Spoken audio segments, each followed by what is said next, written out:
30 साल पहले 1995 में अगर किसी ने लेट्स से 1 करोड़ की जमीन ली होती तो वो 2025-26 आते आते कितनी हो जाती? तो लोग कहते हैं सर वो हो जाती 50 करोड़ हो जाती, 60 करोड़ हो जाती, 100 करोड़ हो जाती। पर यही अगर 1 करोड़ आपने HDFC फ्लेक्सी कैप में डाला होता उसके लॉन्च के टाइम पे तो आज वो 220 करोड़। एक होता है ROI, एक होता है ROE। ROI means return on investment. कुछ एसेट्स होते हैं जिसमें वो ROE लगाता है, जिसे कहते हैं return on ego. Real estate is a return on ego asset class. मेरे पास इस पर्टिकुलर बिल्डिंग में घर है, चाहे उसका रेंटल यील्ड कुछ भी नहीं है।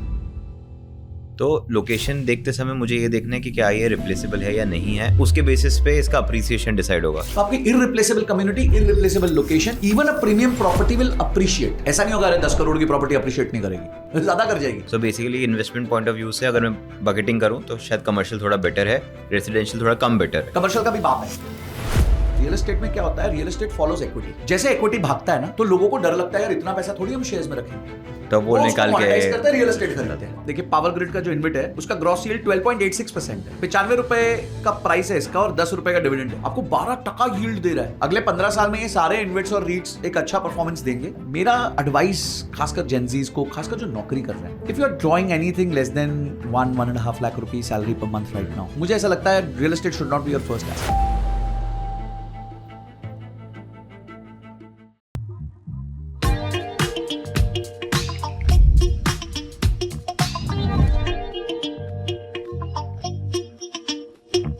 Hello guys, welcome back to our show the 99% club, जहां हम उन 99% लोगों के लिए ये कंटेंट बना रहे हैं जो हर एक एसेट क्लास को, हर एक टर्म को बहुत डीपली अंडरस्टैंड करना चाहते हैं। इस सीरीज में पिछली बार हमने बहुत सारे अलग अलग टॉपिक्स पे कंटेंट बनाया था, जैसे कि गवर्नमेंट पॉलिसीज है, म्यूचुअल फंड्स है, बिहेवियरल फाइनेंस है, और आप सभी को कंटेंट बहुत अच्छा लगा था। एक बहुत इंपॉर्टेंट एसेट क्लास जो हम सभी के दिलों के काफ़ी पास है, और सबसे पहला इंस्टिंक्ट हमारा जब भी हम पैसा कमाने लगते हैं और हम सोचते हैं कि ये चीज़ में इन्वेस्ट कर देते हैं, वो है रियल एस्टेट। तो रियल एस्टेट के बारे में मैं डिस्कस करूंगा संजय सर के साथ, जिन्होंने अपने करियर का काफ़ी लंबा समय रियल एस्टेट में बिताया है। उसके बाद वो फाइनेंशियली फ्री हुए और आप सभी के लिए बहुत प्यार से म्यूचुअल फंड्स पे, पैसे इनकम पे कंटेंट बनाते हैं। तो जो उनका सोर्स था जहाँ से वो एक्चुअली में फाइनेंशियली फ्री हुए हैं, काफ़ी अच्छा रोल उसमें रियल एस्टेट ने भी प्ले किया था। इसलिए मुझे नहीं लगता कि रियल एस्टेट के बारे में डिस्कस करने के लिए संजय सर से बेटर कोई हो सकता है। सो विद दिस सर, पहला क्वेश्चन बहुत सिंपल, बहुत इंपॉर्टेंट।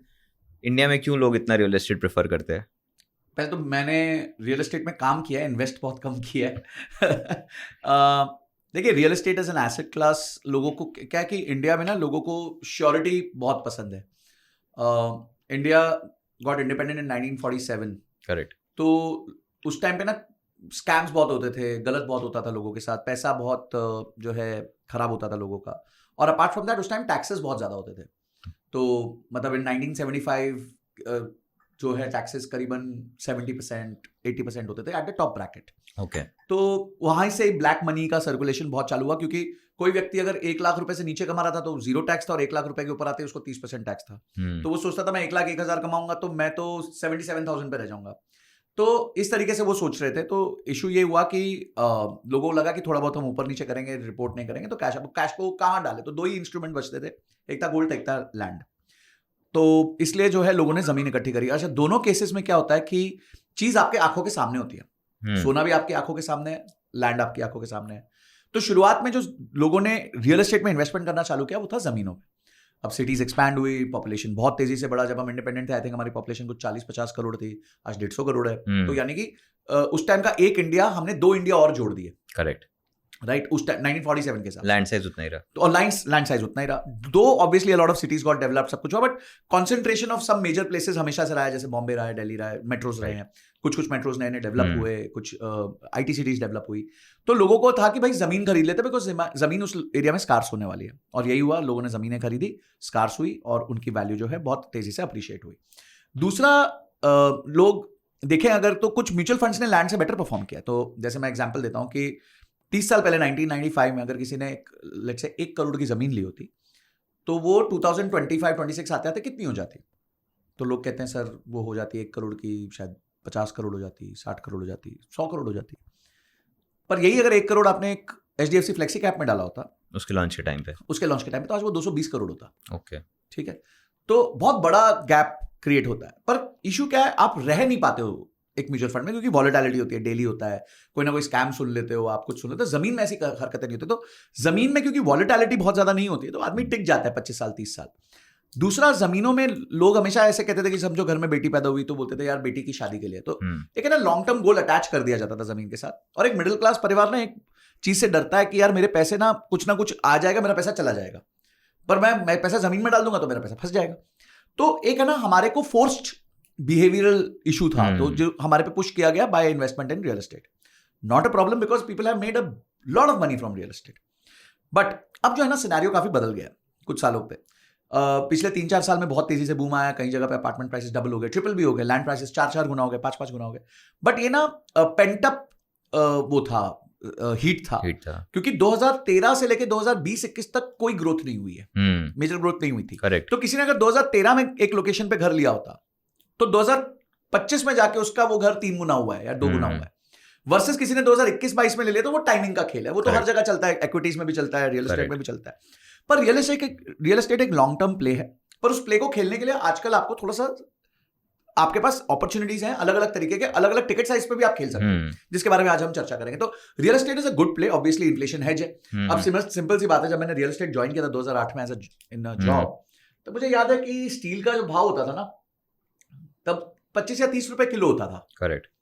तो एक सिंपल सी बात है, एक स्क्वायर फीट बनाने के पीछे करीबन 5 से 6 किलो स्टील लगता है, अगर आप थंब रूल बेसिस पे देखो तो।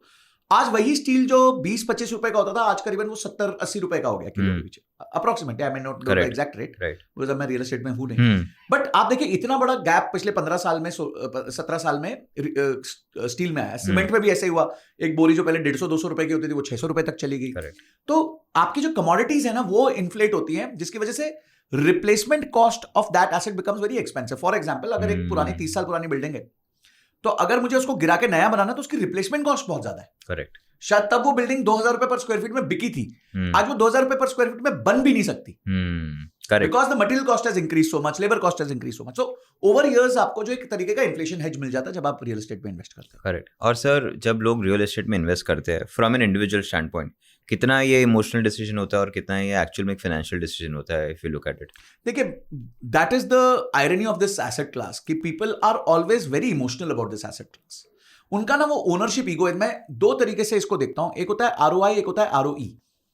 ROI means return on investment. आदमी देखता है कि भाई मैंने कहां पैसा डाला, मुझे क्या पैसा मिल रहा है, क्या मैं FD को बीट कर पा रहा हूं, क्या मैं म्यूचुअल फंड्स में बेटर कर दूंगा, कॉर्पोरेट बॉन्ड्स बेटर कर देंगे, पर व्हाटएवर द एसेट क्लास जिससे वो कंपेयर कर रहा है। पर कुछ एसेट्स होते हैं जिसमें वो ROE लगाता है, जिसे कहते हैं रिटर्न ऑन ईगो। तो रिटर्न ऑन ईगो ना, real estate is a return on ego asset class. मेरे पास इस पर्टिकुलर बिल्डिंग में घर है, दोस्तों को चाहे उसका रेंटल यील्ड कुछ भी नहीं है, 1% है, 1.5% होगा, पर भाई मैं इस बिल्डिंग में हूं, and that's how real estate is also sold. Correct. And कई जगहों पे ये सच भी होता है। देखिए क्या होता है, आपको देखना है आप उस जगह का लेवरेज ले पाओगे कि नहीं ले पाओगे। कमेलियस में, जो गुड़गांव में one of the most popular properties है, रालियास, मैग्नोलियस, कमेलियस, दहालियास, 100 करोड़ के घर हैं, 150 करोड़ के घर हैं, पर आप उसका नेबरहुड देखोगे ना तो सारे टॉप ऑफ द लीग लोग वहां रहते हैं। तो आपके पास अगर उस लेवल का पैसा है और आपके पास बिजनेसेस हैं जिसमें आप हो सकता है सुबह वॉक करते करते एक 100 करोड़ की डील कर दो, तो फिर आप उस घर को एक 100 करोड़ के इससे नहीं देखते कि मेरे को 100 करोड़ पे रेंटल यील्ड कितना बनेगा। आप ये देखते हो मैं नेबरहुड जो है वहां पे मैं हजारों करोड़ की डील कर सकता हूँ। ठीक है, तो वो जब पर्सपेक्टिव होता है, वो पर्सपेक्टिव अलग होता है। तो आपको ये देखना है कि आप उस चीज से क्या निचोड़ सकते हो। क्या 2 तरीके से निचोड़ सकते हो, टैंजिबल, इंटैंजिबल। टैंजिबल है कि मैं कुछ कैश टू कैश रिटर्न कमा रहा हूं, मैंने रेंटल कमा लिया, अप्रिसिएशन कमा लिया, या फिर मैं कह रहा हूं कि यार वो लोकेशन इतनी ऑसम है कि मेरे को 50 करोड़ का भी घर परवड़ेगा अगर बगल वाली बिल्डिंग में 20 करोड़ का घर मिल रहा है, मेरे को 50 यहां मिल रहा है, बट मेरे को पता है कि मैं यहां जाऊंगा तो मेरे 100 करोड़ की डील होगी, 200 करोड़ की डील होगी, मेरी बच्चों की शादी अच्छी जगह होगी। मैं किसी से मिला कमेलियस में, वो कहता है कि हमारी अरालियस, मैग्नोलियस, कमेलियस का एक शादी.com बना हुआ है। अब 2000 परिवार है, 2000 घर हैं, राइट? ठीक है, 3 societies put together are 2000 houses. Now 2000 houses have made a kind of a club where their kids are also getting intermarried. आप सोचो ना क्या लेवल की फैमिलीज वहां रह रही है। तो ये ना कम्युनिटी बहुत इंपॉर्टेंट चीज होती है रियल एस्टेट में। करेक्ट। तो आपने जो बताया वो एक लॉजिकल रीजन होता है कि क्यों लेना चाहिए और क्यों नहीं लेना चाहिए। टैंजिबल या इंटैंजिबल वे में उसको आप कैलकुलेट करना है, टैंजिबल या इंटैंजिबल होना। अगर आप दोनों ही नहीं कंसीडर कर रहे हो तो फिर आप प्योर इमोशनल हो रहे हो। ठीक है, जो आप टैंजिबल वाला जो बात कर रहे हो सर, उसमें टैंजिबल वे में कहाँ से रिटर्न्स आते हैं? मतलब क्या मुझे अप्रिसिएशन मिलता है रियल एस्टेट में, या फिर मैं रेंटल लीड्स की तरफ देखूं? मतलब वो बाइफर्केशन क्या होता है? पहले तो होता क्या है और मैं किसको देखूं, ये इस पे थोड़ा बताइए। देखिए, रियल एस्टेट एक ऐसा एसेट है जो आपको कंसिस्टेंटली कैश फ्लो भी देता है और ग्रोथ भी देता है। Okay. दोनों पोटेंशियल है रियल एस्टेट में। कैश फ्लो देता है थ्रू रेंटल्स, बिकॉज अगर आपने ले ली जगह तो वो यूज होगी, चाहे वो कमर्शियल है, वेयर हाउस है, रेजिडेंशियल भी है, और एक उसका वैल्यू बढ़ता है ओवर टाइम। ये ज्यादातर रेजिडेंशियल एसेट्स में कम होता है till the time it's a trophy asset. इसमें ना रियल एस्टेट में थोड़ा हमारे को चीजों को समझना पड़ता है। एक कंसेप्ट होता है इररिप्लेसेबल। अभी फॉर एग्जाम्पल मैं आपको कहूं कि एनसीपीए जो टावर है नरीमन पॉइंट पे, वो एक इररिप्लेसेबल टावर है। ओके, ठीक है, क्यों इररिप्लेसेबल? क्योंकि उस जगह पे लैंड ही नहीं है। करेक्ट। और वो सबसे प्राइम लोकेशन है, समंदर के लिटरली अंदर है, मतलब वहां से घर से निकले, रोड क्रॉस की, समंदर आ गया। बॉम्बे का प्राइम है, बगल में वानखेड़े स्टेडियम है, ब्रेबॉर्न स्टेडियम है, चर्च गेट है, सीसीआई क्लब है, you have everything there, right? वो लोकेशन मिल ही नहीं सकती। तो वो अपार्टमेंट कितना भी पुराना हो जाए उसकी वैल्यू बढ़ेगी। इसको कहते हैं इररिप्लेसेबल लोकेशन। पर एक नई जगह डेवलप हो रही है, ग्रेटर नोएडा डेवलप हो रहा है जी, ठीक है? तो ग्रेटर नोएडा में आपके पास 10,000 एकड़ लैंड है, 50,000 एकड़ लैंड है, तो वहां पे जो बिल्डिंग्स आएंगी उसमें क्या होगा, जो नई बिल्डिंग्स आएंगी लोग वो प्रेफर करने पसंद करेंगे, क्योंकि उधर एमिनिटीज बेटर होंगी, कंस्ट्रक्शन रन डाउन नहीं होगा, लोग महंगा खरीदे हुए लोग होंगे। मैं आपको एक और प्रॉब्लम बताता हूँ रियल एस्टेट में। कुछ जगहें जहां पे बिल्डिंग्स अच्छी नॉर्मल सी लोकेशंस होती है, वहां पे 20 साल पहले जो लोग एंटर करते हैं, अब वो जगह उन्होंने एंटर करी, समझो वहां पे 5,000 रुपए पर स्क्वायर फीट का रेट था, 20 साल बाद वो जगह का रेट हो गया 10,000 12,000। अब वो नया जो बंदा आ रहा है वो 12,000 में बोलता है मैं यहाँ क्यों लूं यार, यहाँ तो वो लोग रहते हैं जिन्होंने 5,000 में लिया था, उनका लाइफ ही अपग्रेड नहीं हुआ। Yes, could be. भाई वो बंदा उस टाइम पे 5 लाख रुपए साल का कमाता था या 10 लाख कमाता था, आज भी वो 12-15 लाख पे, उसका स्टैंडर्ड ऑफ लिविंग डबल नहीं हुआ, और मैं 12,000 में खरीद रहा हूँ, मैं तो 2.5 गुना ज्यादा में खरीद रहा हूँ, उसने 50 लाख में खरीद रहा हूँ, मैं 1.25 करोड़ में खरीद रहा हूँ। तो मैं तो ऐसे लोगों के साथ नहीं रहना चाहता, मैं रहना चाहता हूँ हाई क्वालिटी लोगों के साथ, जो नए बिल्डिंग जो खुद 12,000 में खरीदेंगे, तो मैं तो उसी क्लब में रहना चाहता हूँ। तो क्या होता है ना, वो बिल्डिंग ठीक से मेंटेन नहीं हुई, डिग्रेड नहीं हुई। हाँ, बट अगर वही बिल्डिंग में बहुत अच्छे लोग रहते हैं, जैसे मैंने कहा दहालियास है, कमेलियास है, अब आपको पता है यार जहां कुछ भी कर लो यार, आदमी 500,000 करोड़ के नीचे का नहीं है, तो फिर मैटर नहीं करता कि यार बिल्डिंग रन डाउन हो गई। अच्छा, वो बिल्डिंग रन डाउन भी नहीं होती क्योंकि बहुत ध्यान रखते हैं, अच्छी मेंटेनेंस एजेंसीज होती हैं। सो ये ना बड़ा अजीबोगरीब सा है रियल एस्टेट में, बहुत ध्यान देना पड़ता है आपको। मैं बॉम्बे रियल एस्टेट में 11 साल था, मैंने ऐसी कई बिल्डिंग्स देखी। जैसे मैं आपको बताता हूँ, एक बिल्डिंग है दरिया महल, इट्स इन वर्ली, ठीक है, बिल्कुल सी पे है। आज अगर आप उसके रेजिडेंट्स का नाम सुनोगे तो अशोक पाटनी है फॉर एग्जांपल, जो वंडर मार्वल के मालिक हैं, ठीक है। एक बार बीच में सुना था राकेश झुनझुनवाला जी का भी घर है वहां पे, मतलब टॉप ऑफ द लीग लोगों का घर है वहां पे। इट्स अ 1975 का बिल्डिंग, 1975 की बिल्डिंग है वो, और आज भी इतने अच्छे अच्छे टेनेंट्स हैं उसमें, मतलब रेजिडेंट्स हैं उसमें। 25, 30, 35 करोड़ के घर हैं जो कि छोटे हैं, 1,000 स्क्वायर फीट, 1,500 स्क्वायर फीट है। क्यों? क्योंकि वो नेबरहुड की वैल्यू है, वो इररिप्लेसेबल लोकेशन में इररिप्लेसेबल लेवल ऑफ लोग रहते हैं। करेक्ट। तो अब कोई बात नहीं रहेगी वो 1975 की बिल्डिंग, वो दरिया महल है। करेक्ट। इट्स एन एड्रेस, जैसे एनसीपी है। तो लोकेशन देखते समय मुझे ये देखना है कि क्या ये रिप्लेसेबल है या नहीं है, उसके बेसिस पे इसका अप्रिसिएशन डिसाइड होगा। बिल्कुल। और अप्रिसिएशन के बेसिस पे क्या मैं कह सकता हूँ उसका यील्ड भी डिसाइड होगा, रेंटल यील्ड बिल्कुल होगा। और प्रीमियम चीजें और प्रीमियम होती है। ओके, कि थोड़ा एलैबोरेट करिए इस। देखो क्या होता है, जब आप मास हाउसिंग में जाते हो ना, वो डिटीरियोरेट होती है। ओके। अभी मैं आपको कमेलियास या मैग्नोलियास एग्जांपल्स देता हूँ। मैग्नोलियास मुझे याद है 2014 में मैं पहली बार दिल्ली शिफ्ट हुआ था, मैं तो उससे पहले बॉम्बे रहता था, तो मेरे को बड़ा आया मैग्नोलियास। अच्छा, मैग्नोलियास का उस टाइम उतना बुरा हाल था कि बस डिलीवर हुआ था और घर रेंट पे नहीं चढ़ते थे। ओके। तो मैं जाके ऐसे देखा एक बार कि चलो मैजिक ब्रिक्स पे देखते हैं, तो आई थिंक तब रेंट था 2-2.25 लाख रुपए पर अपार्टमेंट। कौन सी ईयर की बात कर रहे सर? 2014 की बात कर। ओके, ठीक है। एंड 2-2.25 लाख रुपए का था, और उसमें आपको मेंटेनेंस उस घर का 60-70 हजार था, जो इंक्लूसिव था। ओके। अब सोचो जो ओनर उस टाइम थे उनकी क्या बैंड बजी होगी कि अगर घर किराए पे नहीं चला तो 70,000 रुपए महीना तो मेंटेनेंस देना है आपको, जो रेंट होता है मोस्ट जगह। हाँ, जो कुछ जगहों पे रेंट भी नहीं होता। राइट। आज उसी मैग्नोलियास का रेंट 7 लाख रुपए महीना है। The rentals have gone from 2.5 lakh rupees in Magnolias to 7 lakh rupees. That is 3x in 10 years. 3x in 10 years, which is a huge number. 12% का ROI हो गया। और उसी तरीके से उसकी वैल्यू जो थी वो भी 3 से 4 गुना हो गई है। अब आप बोलोगे सर ये तो थीसिस उल्टी हो गई, पुरानी बिल्डिंग है ना। एक तो गोल्फ कोर्स रोड है, इररिप्लेसेबल लोकेशन है। दूसरा, इररिप्लेसेबल लोग वहां रहते हैं, सारी टॉप कंपनीज के सीईओज रहते हैं, चेयरमैन रहते हैं, प्रमोटर्स रहते हैं, जिन्होंने मैग्नोलियास में घर खरीदा है। तो आपकी irreplaceable community, irreplaceable location, even a premium property will appreciate. Correct. ऐसा नहीं होगा अरे 10 करोड़ की प्रॉपर्टी अप्रिशिएट नहीं करेगी, ज्यादा कर जाएगी। ठीक है। तो कमेलियास में भी यही हुआ। कमेलियास भी जब डिलीवर हो रही थी तो एग्जैक्टली यही हुआ। आपने भी बॉम्बे में बहुत ओबरॉय की जो होती है बिल्डिंग्स आप देखते हो, जब चालू होती है, जब डिलीवर होती है, डिलीवर के बाद जैसे ही वो भर जाती है, उसकी वैल्यू और बढ़ जाती है, क्योंकि ओबरॉय उस लेवल का मेंटेनेंस करता है, रेजिडेंट्स उस लेवल के होते हैं, तो वो बढ़ती है। तो महंगा ज्यादा बन सकता है, पर अगर आपने थोड़ा सा नॉर्मल घर पे चले गए तो वो डिटीरियोरेट हो जाता है, बिकॉज उसको कोई ना कोई आगे आगे रिप्लेस कर देता है।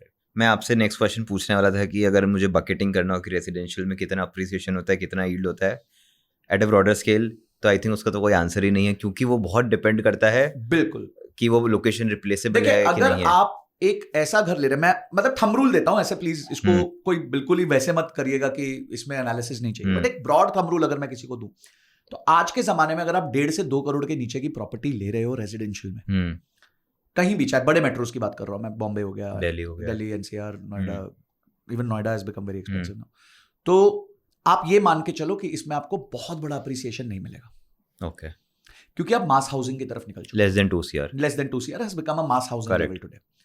If you are looking at anywhere around 2 CR to 5 CR, so you can expect a mild growth in that. But if you're looking at premium properties which are irreplaceable, जिसके आजू बाजू कुछ नहीं आ सकता, चाहे वो आज 10 करोड़ की है, 8 करोड़ की है, वो 3 गुना भी हो सकती है आगे 10 साल में, प्लस उसके रेंटल यील्ड्स बढ़ेंगे, जैसे रिहाइश आ जाएगी। सारा खेल है कम्युनिटी के आके रहती है वहां पे। कुछ लोग कहीं, कुछ लोकेशंस में क्या होता है, वो फोमो में बिक जाती है, फिर वहां कम्युनिटी नहीं आती, तो वो लोकेशंस को आपको अवॉइड करना है। राइट, तो वो एनालिसिस इंपॉर्टेंट है, बहुत इंपॉर्टेंट है, और वो सिटी बाय सिटी डिफर करता है। इनफैक्ट मैंने ये देखा भी था कि एंटिला के बाजू में जब लोधा ने बिल्डिंग बनाई थी, तो उसका टॉप फ्लोर 150-200 CR का बिका, just because Ambani's house was next, so location वाला ही पॉइंट हो गया उसमें। एंड मैं जानता हूं, जब मैं रहेजाज में मैंने जॉब स्टार्ट किया था, तो हमारा जो बिल्डिंग था बिल्कुल एंटिला के सामने था,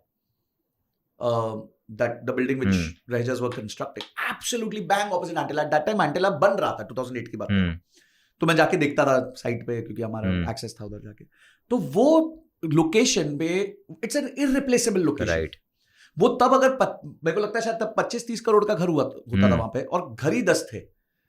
ओके, जो पहले तो 20 माला खाली था, फिर पार्किंग था, फिर घर था, जो पीछे वाली लेन है पूरी, हाँ, वो जो छोटी सी लेन है, बिल्कुल। और आज वो घर 150-200 करोड़ के होंगे घर, पर आप बोलोगे यार ये क्या हुआ, ये तो अपार्टमेंट थे, नहीं, irreplaceable location with an irreplaceable community. तो सेम लॉजिक सर मैं कमर्शियल में भी अप्लाई करूं? कमर्शियल में थोड़ा इजी है लाइफ। ओके, कैसे? कमर्शियल में इजी ऐसे है कि कमर्शियल में अगर कोई नई लोकेशन डेवलप हो रही है और आपने वहां पे कमर्शियल ले लिया, और वहां पे अच्छे टेनेंट्स आ गए, अच्छे ऑफिसेज आ गए, अच्छे ऑफिस, क्योंकि कमर्शियल का लॉक इन होता है 9 साल, राइट, 10 साल, 15 साल। गूगल आ गया, गूगल ने ले लिया 3 लाख स्क्वायर फीट, अब वो बैठ जाएगा वहां पे, अब वो नहीं हिलेगा। बैंक आ गई, कोई बड़ी बैंक आ गया, कोई बड़ा बैंक आ गया, कोई MNCs आ गई, गूगल Amazon टाइप्स कुछ आ गया, तो वो क्या ना, वो उस लोकेशन को रिच कर देते हैं। अच्छा, उनको क्या सर्च होती है, उनको सर्च ये होती है कि यार हमारा अब यहां भर गया, अब यहाँ हमने तो 40 रुपए के रेंट पे लिया था, अब ये 90 रुपए रेंट हो गया, DLF साइबर सिटी में 100 रुपए 150 रुपए रेंट हो गया, हमने जब लिया था तो 50-60 में लिया था, अब थोड़ा आगे चलते हैं, 60-70 वाले पे जाते हैं, नई लोकेशन पे जाते हैं। तो वो नई लोकेशन आज अगर आप खरीदोगे तो वो 60-70 से स्टार्ट होगा, कंपलसरी हर 3 साल बाद 15% रेंट एस्केलेशन हो, तो अग्रीमेंट वही होता है। 5 साल का लॉक इन, 9 साल का टर्म होता है। अच्छा, 9 साल तक आप ये सोचो, आपकी रेंटल यील्ड जो है वो हर 3 साल में 15% बढ़ रही है। करेक्ट। तो मोटा मोटी 9 साल में आपका रेंट जो है वो 50 to 60% बढ़ जाता है। तो आपने 60 रुपीज से स्टार्ट किया, वो 90 रुपए पहुंच जाएगा 10 साल बाद। Then there is a term in commercial which is called yield compression. Okay, yield compression क्या होता है कि जब कभी आप अंडर कंस्ट्रक्शन प्रॉपर्टी खरीदते हो तो आप ज्यादा यील्ड एक्सपेक्ट करते हो उस प्रॉपर्टी से कि मैं 100 रुपए डालूंगा तो मुझे 10 रुपए चाहिए रेंटल। अच्छा। क्योंकि अभी रेंटल आया ही नहीं है, राइट, अभी तो 2 साल लगेंगे, फिर वो चढ़ेगा, वो सब रिस्क आप कैरी करते हो। जिस दिन वो रेंटल लग गया, अच्छी प्रॉपर्टी लग गई, आपका यील्ड कंप्रेस होकर 10% से 7% 6% हो जाता है। तो जैसे ही यील्ड कंप्रेस होता है तो भाव बढ़ जाता है प्रॉपर्टी का, ठीक है, तो भाव बढ़ गया जी प्रॉपर्टी का, फिर वो प्रॉपर्टी का रेंट बढ़ गया, फिर आपका क्योंकि प्रॉपर्टी AA+ हो चुकी है, या गूगल आ गया है, या बड़े लोग आ गए हैं, भर गया 1 मिलियन स्क्वायर फीट पूरा भर चुका है, हलचल चल रही है, रेस्टोरेंट्स चल रहे हैं, लोग मजे कर रहे हैं, मतलब एकदम लाइवली हो गया, तो लोग बोलते हैं यार इस एसेट को तो हमें 4% पे भी दे दो, तो और फर्दर यील्ड कंप्रेशन हो गई। तो आपको डबल बेनिफिट मिलता है, आपको बेनिफिट मिलता है रेंटल एस्केलेशन का, और आपको मिलता है बेनिफिट यील्ड कंप्रेशन का। And this is the beauty with commercial assets. Commercial assets आपको थंब रूल लॉजिक पे 5 से 7% के बीच में रेंटल यील्ड देंगे, और हर 10 साल में डबल हो जाएंगे। Okay, so मुझे that's another 7%. 7, so 13-14% I am able to get. Second, आपका जो रेंटल होता है उसमें आपको 30% स्टैंडर्ड डिडक्शन मिलता है, जिस वजह से आपका टैक्स भी कम लगता है। So basically investment point of view से अगर मैं बकेटिंग करूं तो शायद कमर्शियल थोड़ा बेटर है, रेसिडेंशियल थोड़ा कम बेटर है। कमर्शियल का भी बाप है लैंड, वेयर हाउसिंग। अच्छा, okay, warehousing is the next big thing according to me. Okay, why so? That is because देखो लॉजिस्टिक्स बढ़ रहा है. आज भी हमारी जो लॉजिस्टिक्स कॉस्ट है वो टोटल की 15% है. ग्लोबल स्टैंडर्ड 7-8% है. ये कम होना ही होना है. तो यानी कि लॉजिस्टिक्स पे और इंप्रूवमेंट होगा. रोड नेटवर्क हम देख रहे हैं किस तरीके से इंप्रूव हो रहा है आज. अगर और जैसे कमर्शियल में एक टर्म होता है 9 साल का. इसमें वेयर हाउसिंग में 15, 25, 30 साल के लॉक इन हो जाते हैं. अच्छा. Second, cost of construction is very low. पत्रा जमीन लिया, पत्रा लगा दिया, 800,000 1200 रुपए में आपका काम हो जाता है. अगर आप हाई क्वालिटी जाओगे तो 1200-1300 रुपए में हो जाता है, जिसमें स्प्रिंकलर लगा दिया सब, थोड़ा और अच्छी एजेंसीज के लिए. फिर वो रेंट भी ज्यादा देती है. और इसमें आपका हर 5 साल 3 साल 5 साल में वही 15% रेंट एस्केलेट होता है. ठीक है, जमीन आपकी होती है. और एक बार वो पूरा एरिया डेवलप हो गया तो भाई आपके जो प्रॉपर्टी की वैल्यू बढ़ जाती है. तो इसमें जो आप रेंटल एक्सपेक्ट कर सकते हो वो 6-7 की जगह 9% के आसपास कर सकते हो. और मुझे ऐसा लगता है कि 10 साल की जगह 7-8 साल में डबल एक्सपेक्ट कर सकते हो. तो ये वेयर हाउसिंग मेरे को लगता है कि एक बहुत बड़ा प्ले है इंडिया में, अगर किसी के पास बड़ा पैसा है. क्योंकि वेयर हाउसिंग में फिर आपका एंट्री टिकट 3-4 करोड़ हो जाता है. करेक्ट. कि कुछ जमीन भी लेनी है, थोड़ा आउटस्कर्ट्स में लेनी है. कोशिश ये करिए कि आप एयरपोर्ट से 100 किलोमीटर की रेंज में हो. टोल के बाहर होना चाहिए आप हल्का सा. उससे क्या होता है, अचानक से जैसे वहां पे ग्रोथ बढ़ेगी तो लैंड प्राइसेस मल्टीप्लाई होने लग जाते हैं. करेक्ट. तो ये कुछ 2-3 चीजें होती हैं जब आप चेक करो. और व्हाट अबाउट लैंड है, प्योर लैंड? देखिए, land is a great investment, but उसमें ना 2-3 बड़ी प्रॉब्लम है. एक तो आपको पैसिव इनकम नहीं मिलने वाली, तो आपका लॉन्ग टर्म पैसा होना चाहिए. मतलब आपको वो 7-8 साल भूल जाओ फिर मिनिमम. ओके. सेकंड, मुझे ऐसा लगता है लैंड उनको करनी चाहिए जिनको थोड़ी बहुत इनसाइडर न्यूज हो. Okay. For example they know somebody जो थोड़ा बहुत जानता है कि क्या यहां से होगा क्या नहीं होगा. क्योंकि इंडिया में ना ओपेकनेस बहुत ज्यादा है लैंड मैटर्स को लेकर. फॉर एग्जाम्पल आप दुबई जाते हो, दुबई में आप किसी भी लोकेशन में घूम रहे हो, आपको बोले यार प्लॉट बड़ा अच्छा लग रहा है, खाली पड़ा है. बटन दबाया, आपको पता चला किसका प्लॉट है, कितने स्क्वायर मीटर का प्लॉट है, आजू बाजू में पिछला ट्रांजैक्शन कितने में हुआ था. ये पब्लिकली अवेलेबल इन्फॉर्मेशन है. ओके. इसके लिए आपको किसी को फोन घुमाने की जरूरत नहीं कि भाई पटवारी से बात कर लेते हैं, इससे बात कर लेते हैं, 7-12 देख लेते हैं. कुछ नहीं, सामने सामने हो जाता है. इंडिया में ऐसा नहीं है अभी लैंड रिकॉर्ड्स को लेकर. और यहाँ पे थोड़ा वो चलता है कि भाई जैसे डिसाइड हुआ कि मास्टर प्लान में यहाँ पे आएगा तो कुछ और बेटर हो जाएगा. तो I think that is second. Third is most of the land which will make get is agricultural. तो वो भी एक चक्कर होता है कि आप खरीद सकते हो नहीं खरीद सकते. पहले आपको फार्मर बनना पड़ता है, वो सब जुगाड़ लगाता है. आपको बहुत ही, मेरे को लगता है बहुत, for somebody who is doing a job या उसका कोर बिजनेस नहीं है तो उसके लिए बहुत हैसल है ये सारी चीजें. और अगर आपको लगता है, रियली लगता है कि कोई लोकेशन अप्रिशिएट करने वाली है, तो वहां पे अगर कोई टाउनशिप बना रहा है अच्छी कुछ कर रहा है तो वहां पे आप खरीद सकते हो. या फिर अथॉरिटीज बीच बीच में अपने प्लॉट्स निकालती है तो आप उनमें बिड कर सकते हो, पर उसमें चांसेस बहुत कम होते हैं मिलने के. तो लैंड इज अच्छा. प्लस उस पर कब्जा हो गया अगर बाय चांस आपने ध्यान नहीं दिया, आपने बाउंड्री नहीं की, तो इट डिमांड्स, उसमें ना पैसिव इनकम तो होती नहीं, पैसिव एक्सपेंसेस बहुत होते रहते हैं. छोटे मोटे. कभी उसको फ्लैट करवाना है, हाँ, कभी कुछ कराना है. इस बार बारिश ज्यादा हो गई तो खड्डा बन गया, ये नदी बन गई, यहाँ पे एक झाड़ गिर गया, यहाँ पे वो कैबिन टूट गया, वो बहुत कुछ चलता रहता है. But appreciation is around. Appreciation you can easily factor. I think from a 10-year horizon 3 to 4 times तो हो ही जाता है इंडिया में जनरली. अगर 4 times हम देखें तो आपको मिल जाएगा 14 to 16% का CAGR. Okay. Quite possible. Land के लिए आई थिंक जो आप प्रॉब्लम बताया उसके लिए राघव चड्ढा सर ने पार्लियामेंट में बहुत अच्छा सोल्यूशन दिया था कि पूरा लैंड का ओनरशिप आप ब्लॉकचेन पे डाल दीजिए. देखो कि कौन ओनर है, कौन पहले ओनर था, उसके पहले कौन था. देखिए, इंडिया में ना कोई भी चीज अगर आप ब्यूरोक्रेसी के कंट्रोल से निकालना चाहेंगे तो रेजिस्टेंस आता है. राइट. तो वो इतना इजी नहीं है. दो इट्स अ ग्रेट टोकनाइजेशन का सिस्टम बहुत अच्छा है. कल को और फर्दर टोकनाइजेशन करके 1000 स्क्वायर मीटर के प्लॉट को छोटे छोटे और टोकन्स में बांटा जा सकता है. पर already REITs as an instrument भी आ गए हैं जो हमारे को हेल्प कर सकते हैं. करेक्ट. सो एक और क्वेश्चन है सर इसमें कि रेसिडेंशियल, कमर्शियल, वेयर हाउसिंग या फिर लैंड, इन चारों में कहा जाता है कि एक ऐसा एसेट क्लास है जहाँ पे पैसा पूरा खुद को नहीं लगाना पड़ता है, बैंक भी दे देता है. तो इन चारों जो कैटेगरी हमने डिस्कस की उसमें बैंक कहाँ कहाँ इन्वॉल्व हो सकता है? Almost every place. लाइक मैं लैंड बाय करने जाऊँ, 4 लैंड अगर वो किसी कॉलोनी का पार्ट होती है तो मिल जाता है. एग्रीकल्चरल लैंड तो नहीं मिलेगा आपको. ओके. वहां नहीं मिलेगा. अपार्टमेंट में मिलेगा, कमर्शियल में मिल जाएगा, कोई प्रॉब्लम नहीं है.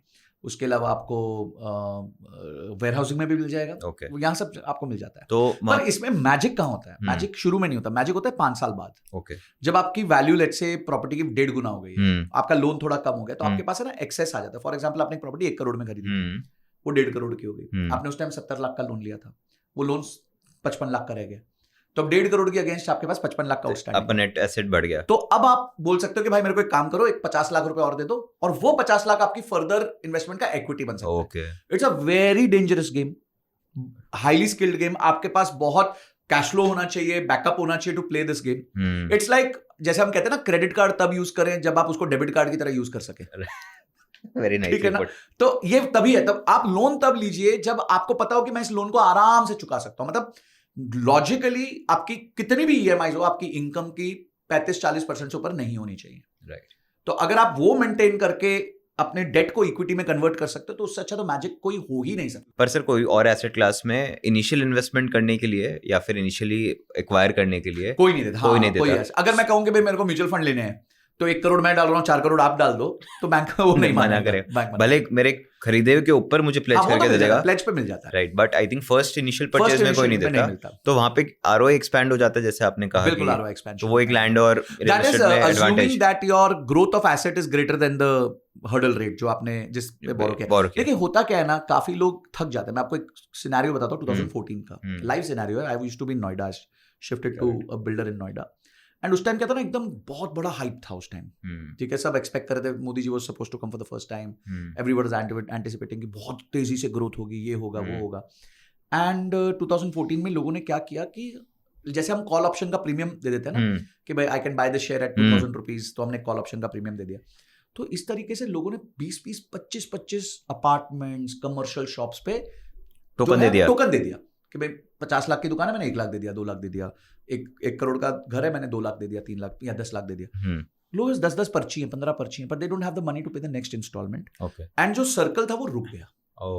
अब ये जब सर्कल रुका तो बिल्डर्स की भी बैंड बज गई क्योंकि उनकी अगली इंस्टॉलमेंट नहीं आ रही, इनकी बैंड बज गई क्योंकि ये दे नहीं पा रहे तो इनके कैंसिलेशंस हो रहे हैं। तो इस टाइम पे आपने अगर एक्सट्रीम ओवर लेवरेज किया हुआ और साइकिल रुक गया, जो अभी सिचुएशन आ चुकी है। ओके, अगर मैं आपको कहूं तो मेरा जो एनालिसिस है वो ये कहता है कि पिछले 1 से 1.5 साल में मीनिंगफुली कोई भी एनसीआर की लोकेशन में प्राइसेस इंक्रीज नहीं हुए हैं। मीनिंगफुली मतलब जिसमें एक बंदा बोल सके यार मैंने तो 30 रिटर्न्स बना लिए, ठीक है। इवन प्रीमियम प्रॉपर्टीज में नहीं हुआ क्योंकि वो साइकिल था 3 साल का। और देखिए रियल एस्टेट में ना एक मजेदार चीज है, रियल एस्टेट में क्या होता है, real estate follows equity. Okay, जैसे इक्विटी भागता है ना तो लोगों को डर लगता है यार इतना पैसा थोड़ी हम शेयर्स में रखेंगे, तो वो निकाल के करते हैं, रियल एस्टेट खरीदते हैं, राइट। तो real estate always is a Lagarde against equity. 2024 के बाद इक्विटी ने नहीं परफॉर्म किया तो इट इज लैगिंग। अब वो भी पीछे आ गया कि भाई मैं भी नहीं परफॉर्म करूंगा। करेक्ट। तो आपको साइकिल्स को समझना पड़ेगा और इसलिए आप लॉन्ग टर्म प्ले में रहिए। ये मत सोचिए कि मैं या तो आप टाइमिंग करना सीखो, तो वो बहुत मुश्किल काम है, इट्स नॉट इजी। जैसे स्टॉक्स को आप टाइम नहीं कर सकते भाई। टीसीएस किसी ने प्री कोविड 2000 में खरीदा था, 4,500 चला गया, आज फिर से 2000 आ गया, 2300 आ गया। तो अब वो बोले यार मैं तो 6 साल से वेट कर रहा हूँ फिर भी कुछ नहीं हुआ मेरा। तो you can time the markets और द सेक्टर्स वेरी इजीली। सो कोशिश करिए कि लॉन्ग टर्म रहिए एसेट्स में, रेंटल जनरेट करिए और एसेट के पर्पस को समझिए कि ये लंबा एसेट है। करेक्ट। अब सर आते हैं हमारे व्यूअर्स के पॉइंट ऑफ व्यू से, जहाँ पे उनके पास मान लेते हैं इन्वेस्टमेंट करने के लिए रियल एस्टेट में 2 करोड़ 4 करोड़ 5 करोड़ नहीं है, and they have smaller ticket sizes. तो हर मार्केट की तरह इंडियन मार्केट्स में भी रीट्स का कॉन्सेप्ट आने लग गया है, कुछ रीट्स लिस्ट भी हो गए हैं। पहले तो sir how they have performed, और अदर वी कैन आंसर वो क्या होते हैं exactly, and then we can answer कि वो कैसे परफॉर्म करते हैं और क्या रिजल्ट रहा है उनका। एक रिपोर्ट कार्ड उनका अगर हम बना सके इन द पास्ट। देखिए REIT is very similar to mutual funds. अगर आज मेरे पास 1000 रुपए और मुझे टीसीएस का शेयर खरीदना है तो मैं नहीं खरीद सकता क्योंकि वो 2,500 का शेयर है। पर मैं और कुणाल मिलके या एक और कोई मिलके हम तीनों 1000 रुपए डालेंगे या 2,500 डालेंगे तो हम तीनों मिलके एक शेयर खरीद सकते हैं टीसीएस का। सिमिलरली अगर आज मैं कोई मॉल में जाऊं तो मैं मॉल में एक शॉप नहीं खरीद सकता, 5 करोड़ की शॉप है, 10 करोड़ की शॉप है, बट हम एक जो है 100 लोग 200 लोग मिलके 500 लोग मिलके खरीद सकते हैं। तो बेसिकली वही चीज की जा रही है जो म्यूचुअल फंड में यहाँ करी गई थी। बट रीट में क्या होता है, ग्लोबल प्रोडक्ट है, सब बहुत पुराना प्रोडक्ट है। ऐसा नहीं है कि इंडिया में पहली बार कुछ इजाद हुआ। हांगकांग, सिंगापुर, यूएस, हर डेवलप मार्केट में रीट्स चलते हैं और अदर बहुत सारे लोग पैसिव इनकम के लिए इसको यूज भी करते हैं क्योंकि ये रियल एस्टेट में आपको पार्टिसिपेट करने देता है छोटे टिकट साइज से, with giving you liquidity also. क्योंकि रियल एस्टेट का सबसे बड़ा इशू ये है कि 4 साल बाद आपको दुकान बेचनी है, बिकी नहीं, मार्केट खराब है। यहाँ कोई प्रॉब्लम, आधी दुकान बेचनी है तो बिकेगी नहीं। हाँ, ऐसा तो है नहीं कि घर बेचना था तो टॉयलेट बेच दिया, बाथरूम बेच दिया। ये रील तो आपकी बहुत वायरल है सर, जहाँ पे आप ये वापस काट के डाल दो रूम शेयरिंग के बारे में बोलते हो। Yes, so it is not possible to do that, right. So आपने क्या किया, आपने उसको टोकनाइज कर दिया या फ्रैक्शनलाइज कर दिया रादर, एंड आप उसमें। बट रीट के साथ सबसे बड़ी बेनिफिट ये है कि उसका क्वार्टरली डिविडेंड कंपलसरी है। ओके, तो आपको क्वार्टरली डिविडेंड आना ही आना है, ठीक है। उसके बाद यील्ड्स जो हैं काफी अच्छी हैं, जो रीट्स लिस्टेड हैं, they are giving anywhere in the range of 4% to 8%। And certain infrastructure investment trust, जिस तरह से आप कहते हैं ना, आप रेंटल है ठीक है, रेंटल तो मॉल का भी होता है, रेंटल शॉप का भी होता है, घर का भी होता है, और रेंटल रोड का भी होता है, रेंटल पावर ग्रिड का भी होता है कि जो पावर सप्लाई हो रही है। तो उनके जो रेंटल्स हैं उसको भी जो है वो यूज किया जा सकता है टू क्रिएट दिस एसेट। और पावर ग्रिड का जो इन्विट है उसका यील्ड प्री टैक्स करीबन 12-13% है। तो अभी किसी को पैसिव इनकम चाहिए तो 12-13% है, क्योंकि dividend pay 33 marginal tax rate रखता है। अगर तो आप बिल्कुल जीरो टैक्स स्लैब में तो आपके तो बल्ले बल्ले हो गए भाई, कि आपको 13% का नेट यील्ड मिल रहा है, मतलब कहा म्यूचुअल फंड में नहीं मिल रहा है इतना इजीली। और घर पे आ रहा है पैसा, और घर पे एकदम चकाचक, कोई बिना टेंशन के। दो these रीट्स generally have not perform very well from a capital stand point, क्योंकि अभी टाइम भी ज्यादा नहीं हुआ है। 4 to 8% ईयरली अप्रिसिएशन मिलता है, ईयरली यील्ड मिलता है। तो मतलब क्वार्टर टू क्वार्टर सेटल होता है अगर, तो 1 से 4% के बीच में क्वार्टर आपको आएगा ही आएगा। ओके, और अप्रिसिएशन के बारे में आप क्या बता रहे थे सर? मुझे ऐसा लगता है कि अभी तो अप्रिसिएशन बहुत ज्यादा सब में नहीं हुई है, और रिसेंटली जो मार्केट्स ने थोड़ा सा धुलाई करी है तो उसके बाद तो बिल्कुल नहीं हुई है। But again if you look at it from a 10 year stand point और 15 ईयर स्टैंड पॉइंट, मैं कहता हूं 15 साल में भी अगर डबल हो गया, ठीक है, तो 15 साल में double is in the range of 5%। तो आपको 8-9% का यील्ड मिल गया, और 5% नहीं तो आपको 14% मिल गया एक तरीके से। This is more of a yield asset, ठीक है आपको। करेक्ट, एंड आपको टैक्स वाला एंगल देखना है इसमें। टैक्स तो देखो इसमें है परेशानी, इसमें दो चीजें फेवरेबल है, दो चीजें नॉट फेवरेबल। जो फेवरेबल चीजें वो ये कि छोटा टिकट साइज है और हाईली लिक्विड है, तो ये दो चीजें against buying the real estate. पर अनफेवरेबल क्या है? पहला लेवरेज नहीं है, करेक्ट, जो रियल एस्टेट का मेन है, जो मेन उसका एंकर होता है। सेकंड प्रॉब्लम ये है कि जो आपको स्टैंडर्ड डिडक्शन मिलता है वो यहां नहीं मिलता है, राइट। तो आपको पूरा टैक्सेशन फुल वैल्यू पे देना पड़ता है, ओके, डिविडेंड वैल्यू पे। सो सर, रीट्स के बारे में जो आप बता रहे थे, तो उसमें एग्जिस्टिंग कुछ इंडिया में लिस्टेड भी है, आई एम अज्यूमिंग। तो वो कौन से रीट्स है जो लिस्टेड है, क्या उनका परफॉर्मेंस रहा है इन द पास्ट, और कैसे हमको उनको देखना चाहिए? तो ये मैंने एक शीट बनाई है, करेक्ट, आप दिखा सकते हैं इसको। करेक्ट, और इसमें हमने बताया कि कैसे आप प्री टैक्स और पोस्ट टैक्स आपको कितना यील्ड है। तो आप देखिए पावर ग्रिड का जो इन्विट है उसका ग्रॉस यील्ड 12.86% है। ओके, हाँ, मतलब बहुत 95 रुपए का प्राइस है इसका, और 10 रुपए का डिविडेंड है। ओके, और अप्रिसिएशन थोड़ा बहुत हुआ होगा? थोड़ा बहुत, मेरे को लगता है अप्रिसिएशन ज्यादा नहीं हुआ, बट वही मैं कह रहा हूँ कि आप इसको 15 साल अप्रिसिएशन के लिए देखो ही मत। करेक्ट, आप 15 साल बाद सोचो डबल होगा, बस उससे ज्यादा मत अपेक्षा करो। बट क्या प्रॉब्लम है आपको 12% यील्ड दे रहा है, ठीक है। उसके बाद आपका है इंडस इंफ्रा का ट्रस्ट, आप देखिए वहां भी 9.65 ग्रॉस है।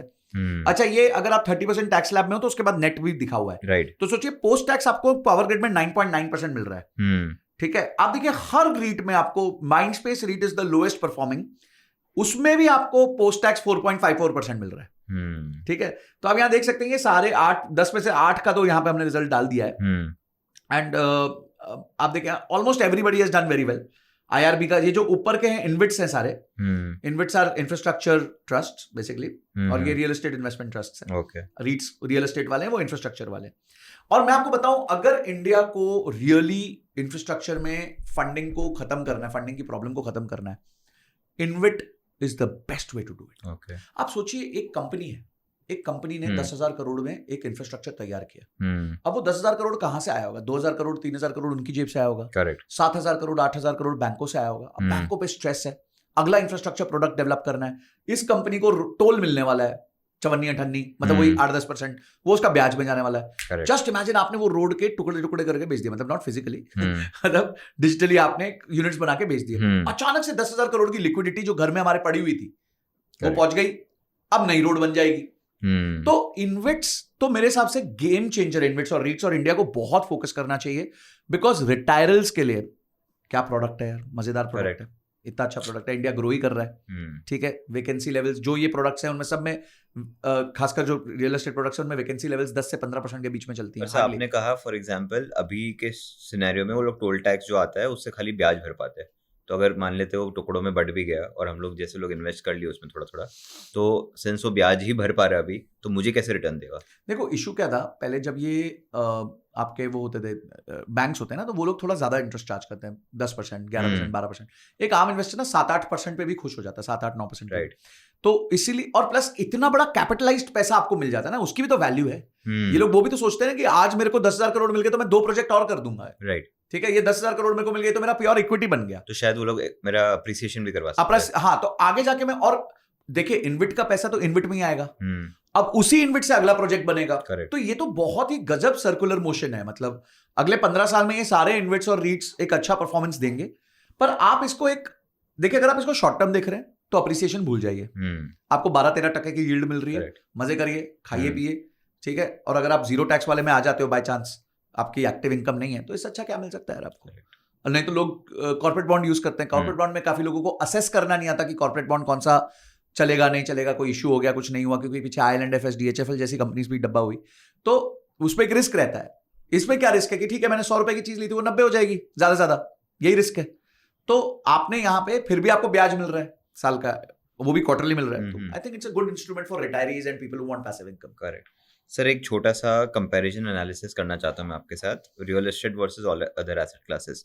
आई नो इसमें से म्यूचुअल फंड आपका फेवरेट है, बट और भी एसेट क्लासेस है जो मैं आपके साथ डिस्कस करना चाहता हूँ। Sir, between real estate and stocks what is a preferable? Because आप दोनों ही जनरली कम लेते हैं, रियल एस्टेट तो बिल्कुल ही नहीं लेते, स्टॉक्स भी आप नाम के लेते हैं, तो आपका प्रेफर क्या है? अगर मुझे रियल एस्टेट और स्टॉक्स में लेना पड़ा तो मैं कमर्शियल रियल एस्टेट पसंद करूंगा, प्रेफर करूंगा आपको, मेरे को सारे बेनिफिट्स मिल जाएंगे, लेवरेज मिल जाएगा, पैसिव इनकम मिल जाएगा, I can assess the location and मुझे लॉन्ग टर्म का एक गेन्स भी मिल जाएगा। तो मैं ना वो रोजमर्रा की स्पेक्यूलेशन पे फोकस नहीं कर पाता स्टॉक्स वाले में। हाँ, ना, और क्या है कि लोग कहेंगे फिर आप पूरा क्यों नहीं रियल एस्टेट लेते हैं? क्योंकि मुझे लिक्विडिटी भी चाहिए, तो मेरे को म्यूचुअल फंड हेल्प कर जाता है उधर। And what about real estate versus gold? क्योंकि on a longer term basis दोनों का जब चार्ट प्लॉट करते हैं सेम रिटर्न जितना ही दिखता है, डॉलर में थोड़ा डॉलराइजेशन का बेनिफिट हो जाता है, इधर सेम नंबर आ जाता है, या थोड़ा मुझे ऐसा लगता है कि रियल एस्टेट और गोल्ड की जगह रियल एस्टेट एंड गोल्ड भी हो सकता है। ऐसा थोड़ी है कि पत्नी है कि एक ही हो सकती है या पति है कि एक ही हो सकता है, ठीक है। इधर ईयर और की जगह एंड भी किया जा सकता है, और वो आई थिंक अगेन आपको लिक्विडिटी रिक्वायरमेंट के हिसाब से आपको कैसा चाहिए, क्या चाहिए। Correct. And what about debt versus real estate?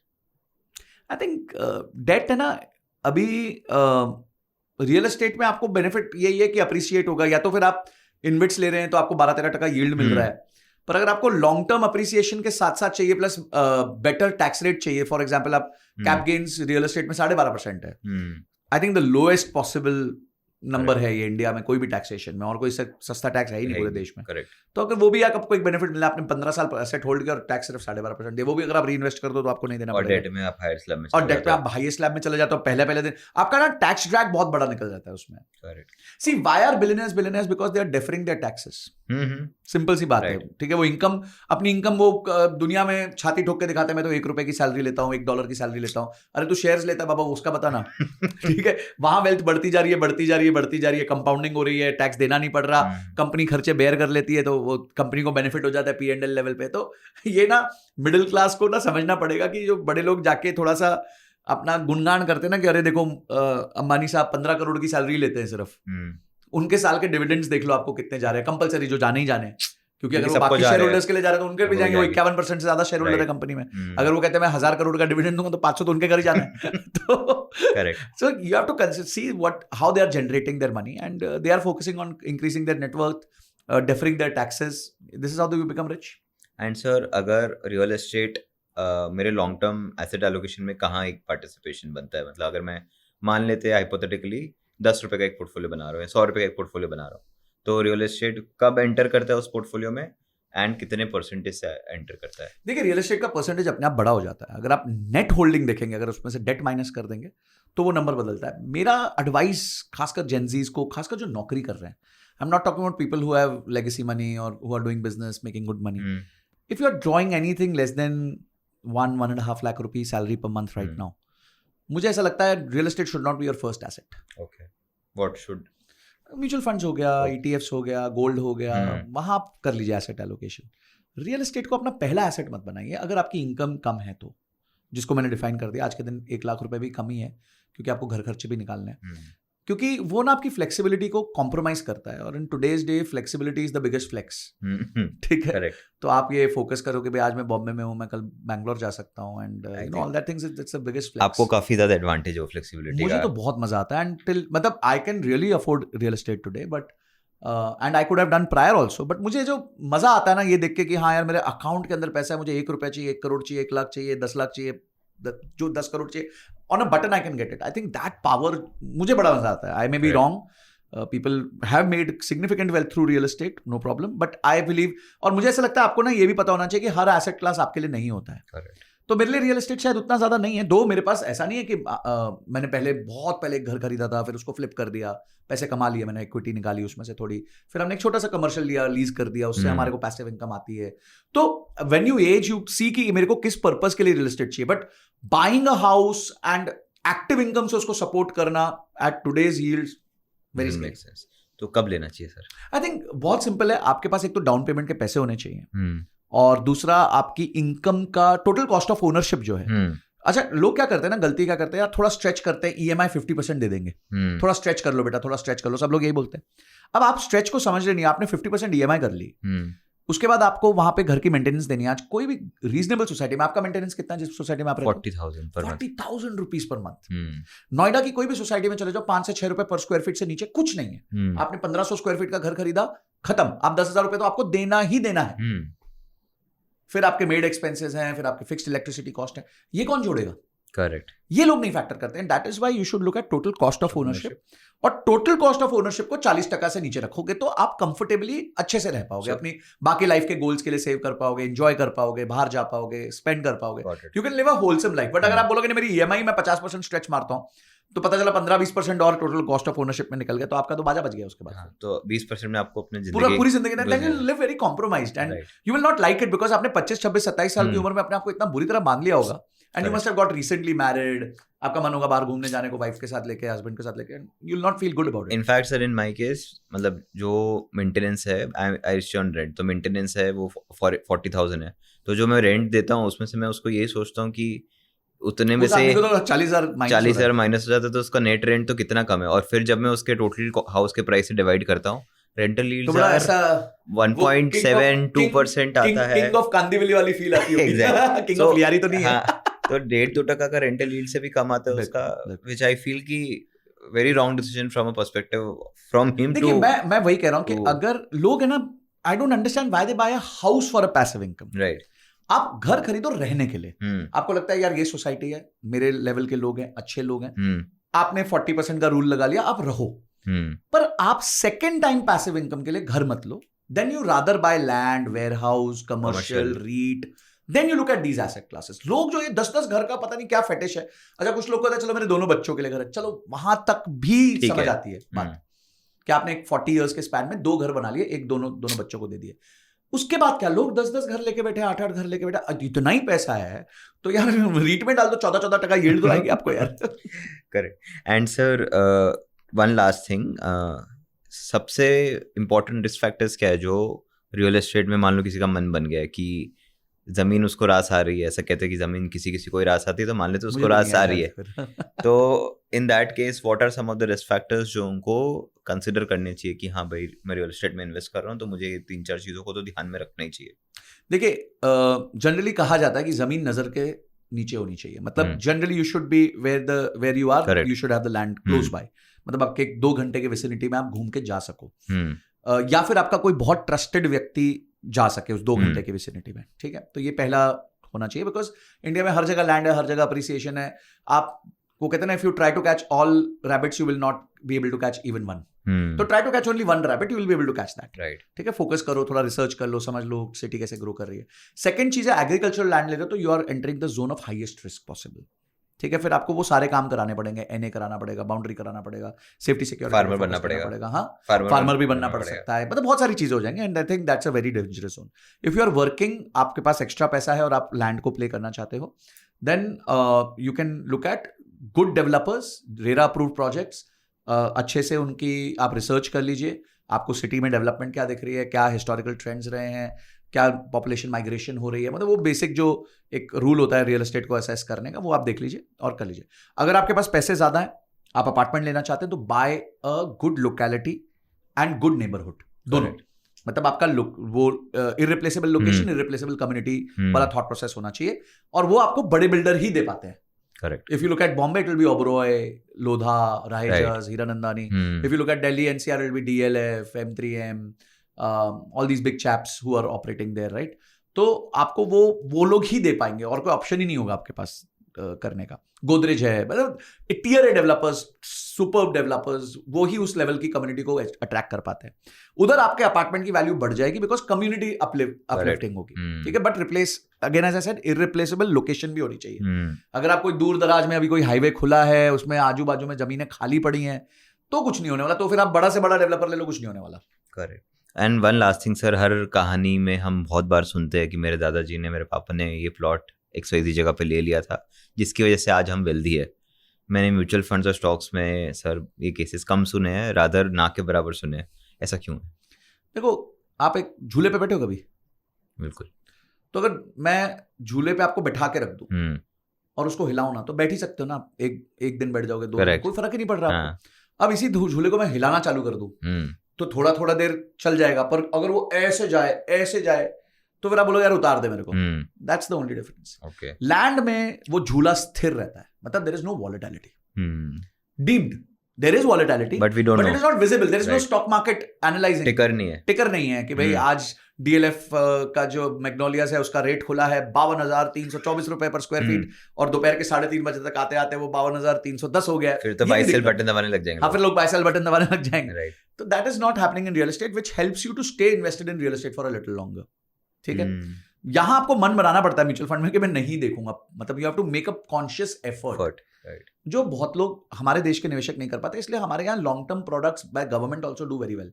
PPF, NPS, Sukanya Samriddhi, ये जो पोस्ट ऑफिस स्कीम्स, ये क्यों अच्छा करती हैं? क्योंकि इसमें सरकार बोलती है 15 साल देखना मत, मैं तेरे को गारंटीड रिटर्न दे दूंगा। हाँ ठीक है, लोग यूलिप खरीद लेते हैं भाई गारंटीड रिटर्न के नाम पे। वो देखते हैं IRR कितनी है, 5%, 6% है, बोले गारंटी मिलेगा ना। हाँ, 5 साल डालूंगा, 11वें साल से मेरे को महीने का 10,000 रुपए मिलना लग जाएगा। So people in India are very risk averse and they feel that land is a very good solution for them, and that is why they are able to hold for 20 years, 30 years. दूसरा क्या है ना कि एक social pressure होता है। अगर आपने जमीन खरीदी, तो आप सबको बताते हो मैंने जमीन खरीदी, तो अगर आपने बेची ना, तो लगता है कि आपका मतलब आपके बच्चों ने कुछ बहुत ही मेजर क्राइम कर दिया है। तो सोना और जमीन जो है ना, अगर किसी परिवार में बिक जाए तो मतलब बस वो है कि ये परिवार खत्म हो चुका है। तो ना ऐसा लगता है जैसे वो क्या बोलते हैं, बैंकरप्ट हो गए हैं। चाहे उसने स्ट्रेटेजिकली जमीन बेची हो, पर नहीं यार जमीन बेच दी यार, कैसे? पापा की जमीन थी, दादा की जमीन थी जी, कैसे बेच दी आपने? तो I think that notion is still there in India, and people till the time that generation is there, which will be there for the next 40-50 years, I think India में लैंड को तो एक अलग रिस्पेक्ट मिलती रहेगी। Thank you so much sir. I think it was a wonderful conversation जहाँ पे आपने लैंड को, रियल एस्टेट को इन जनरल, एंड क्या फैक्टर्स हमको देखने चाहिए before we buy a residential property और maybe a commercial property और maybe land for warehousing और land in general per se, कब, क्यों, कैसे बाय करना चाहिए और कब नहीं करना चाहिए, उसके बारे में आपने बहुत डिटेल में हमको बताया। आई एम वेरी श्योर अलग अलग तरह के लोग इस वीडियो को देख रहे होंगे, उन्होंने देखा होगा जिनके पास बहुत वेल्थ है, जिसके पास कम वेल्थ है, उनके लिए कब कैसे रियल एस्टेट सेंस बनाता है थ्रू इधर फॉर्म्स, वो उनको समझ में आया होगा। So thank you so much, आप इतना वास्ट एक्सपीरियंस रियल एस्टेट का हमारे साथ लाए इस पॉडकास्ट में और आपने शेयर किया। Thank you so much Kunal. And अगर आपके कोई क्वेश्चंस रह गए हो, आपको लगता है हम नहीं आंसर कर पाए हो, तो जरूर लिखिए कमेंट सेक्शन में, and if you have enough questions will do another episode and will try to get और अच्छी क्लैरिटी आपके लिए बिल्ड करेंगे। मेरा जो भी लिमिटेड एक्सपीरियंस रहा है रियल एस्टेट में, from the developer side, I work with developers, मैंने कस्टमर साइकीज को समझा है, मैंने बहुत एसेट्स को चेज किया है कि इन्होंने कैसे ग्रोथ करी है ओवर ईयर्स, मुझे यही चीज़ें समझ आई हैं। एंड आई थिंक बस यही याद रखिए कि रियल एस्टेट में पंटरबाजी करने मत उतरिए। क्या स्टॉक में आप पंटरबाजी करोगे, आपने 1 लाख रुपए लगाया, आपका 1 लाख रुपए जाएगा। यहां आपने 1 लाख खुद का लगाया होता है, 6-7 लाख बैंक का होता है, तो टोटल एक्सपोजर 8 लाख का होता है। तो थोड़ा ध्यान रखिएगा, वो 8 लाख का 5 हुआ तो आपके 1 लाख तो उड़ेंगे, घर के पैसे भी उड़ जाएंगे। तो थोड़ा ध्यान रखिए रियल एस्टेट में, don't get overtly aggressive in real estate and don't leverage too much. Thank you so much sir. Thank you Kunal.